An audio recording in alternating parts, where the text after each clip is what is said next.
We're going to pick up in chapter 2 once again here, and I'm going to read a verse that I read at the end of the last section. It says, verse 23, "You who boast in the law through your breaking of the law, do you dishonor God? For the name of God is blasphemed among the Gentiles because of you, just as it is written.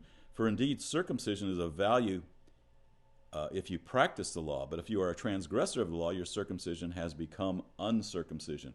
His point here, what he's trying to make, is that, once again, it's not how you're classified. Oh, they go to this church, they belong to this race, they're this color, or they're from this country, or they're Jewish. What he's specifically looking at here is you being a Jew and being circumcised doesn't matter if your behavior's out of whack. If you're not behaving according to the law, your circumcision, he says, has become uncircumcision. Because as he looks at this, the circumcision is a sign that you have entered into a faith covenant with God. It doesn't make you something. It's a sign that you have become something by your faith in the living God. And so he brings that up at this point. So he summarizes it in chapter 2 at the end in 28 and 29. He says, "For he is not a Jew who is one outwardly, neither is circumcision that which is outward in the flesh, but he is a Jew who is one inwardly. And circumcision is that which is of the heart, by the Spirit, not by the letter. And his praise is not from men, but from God." Once again, he's going back to this is something between a person and God. And the circumcision, even in the Jewish tradition, should be a measure of their faith, not just of their lineage. He's saying, so one is not a Jew, a chosen person, is what probably Jew would mean in that situation. He's not chosen of God, blessed of God, favored of God, simply because he's circumcised, but because of his behavior. So you're a Jew, not just outwardly, in that you're a favored one, chosen one, not just outwardly, but because of your heart's condition. So you're a true Jew, a true chosen one, a true favored one, if your heart is in the right condition. And your praise is not from men, but from God. So everyone is judged by their behavior or their heart condition, not by their genealogy or their outward covenant sign. So he goes on, what's the benefit of being a Jew? Because he was just, it's like, well, why then God choosing a people? What's the benefit of a Jew? So he answers that question in chapter 3. He does it somewhat briefly in this case, but he talks about it later in 9, 10, 11, that area. He says, then verse 1, "Then what advantage has a Jew? Or what is the benefit of circumcision?" He says, "Great in every respect, first of all, that they were entrusted with the oracles of God."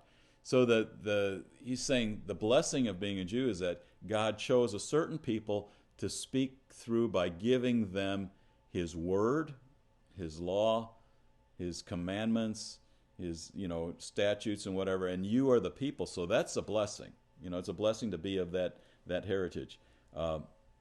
However, he goes on to say in verse 9, "What then? Are we better than they?" Paul's speaking from a Jewish background. He says, "Not at all, for we have already charged that both Jews and Greeks are all under sin." Everybody is a sinner.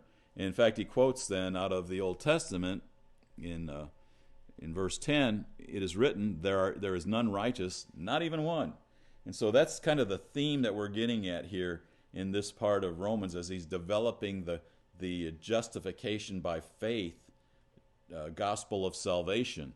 And so we go to verse 19. It says, "Now we know that whatever the law says, it speaks to those who are under the law, that every mouth may be closed and all the world may be accountable to God. Because by the works of the law, no flesh will be justified in his sight, for through the law comes the knowledge of sin." So what he's saying here now, he's going to say, well, under the law, what we find out is that what the purpose of the law is to shut everybody's mouth, is that that all the world may be accountable before God. It's just to say, you know what, you're wrong. That's the purpose of the law. It's to show that our state of sin, our state of darkness, and it's not to say, hey, everybody's cool, everybody's all right. You just need to actualize yourself, or whatever the common thing is for the day. It's not that. The thing is we're judged according to the law, and by that law, God's holy law, we're guilty. And even if you're a nice guy, when you go to a court, They're not judging your character. You don't go to a court and they say, okay, is Ed a nice guy? Well, Ed's a nice guy. They go there and say, did Ed commit the crime? It's not a matter of whether I'm a nice guy or not. It's whether I committed the crime or not. They're judging me. And so if I go in there, say everyone comes in and say, he's a nice guy. But the trouble is, he stole from that place. He burned down this store. He murdered somebody, whatever. You're not judged by whether you're a nice guy. You're judged by, did you do the crime? And what we find is that the law, what it does is it establishes in us that we've broken God's law. We've done the crime. And so by the works of the law, no flesh will be justified in his sight, for through the law comes the knowledge of sin. When we see the law, what it does for us is it tells us, you know what? You're a sinner. You've broken the law. You're accountable before God. And so he goes on in verse 21. He says, but now apart from the law, the righteousness of God has been manifested, being witnessed by the law and the prophets.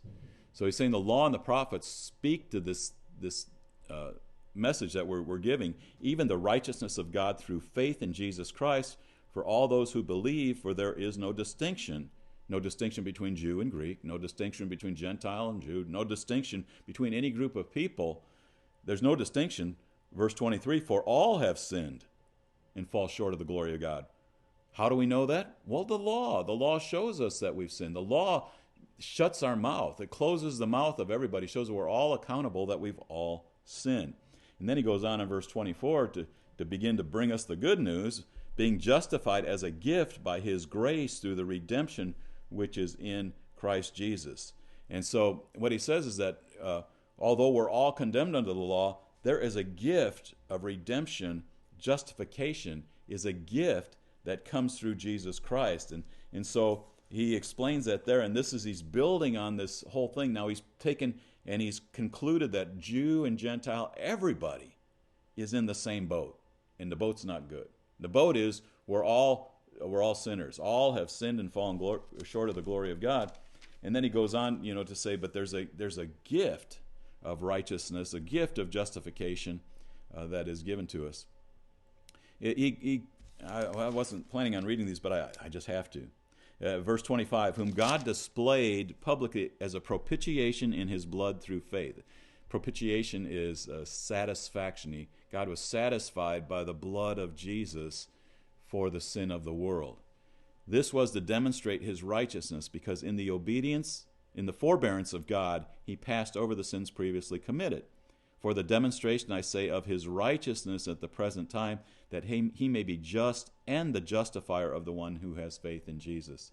That's a really key verse, that he might be just. God is just. He requires justice. He requires punishment for every sin. He's just. He doesn't matter, Jew or Gentile, doesn't matter, free or slave. He's just, and he requires that for everyone. And so he's just, but he's also the justifier of the one who has faith in Jesus. So he requires you to fulfill the law, and you don't.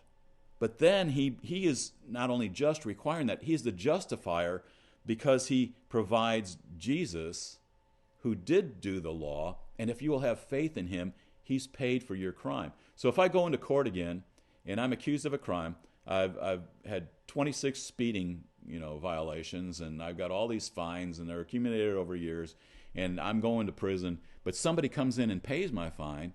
They release me, not because I'm a good person, but because my fine has been paid.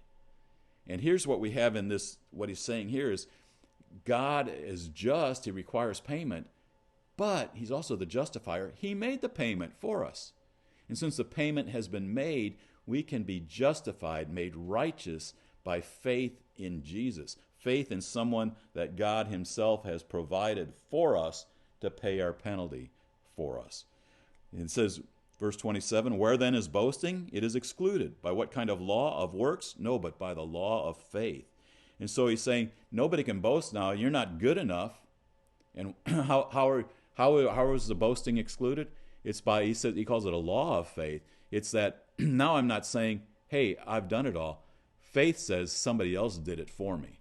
There's a humility that comes, and so faith is that humility. Faith is that lack of boasting. You're not saying, I have faith. It's saying, my faith is in somebody else who's done it for me. It's a humility that puts an end to boasting.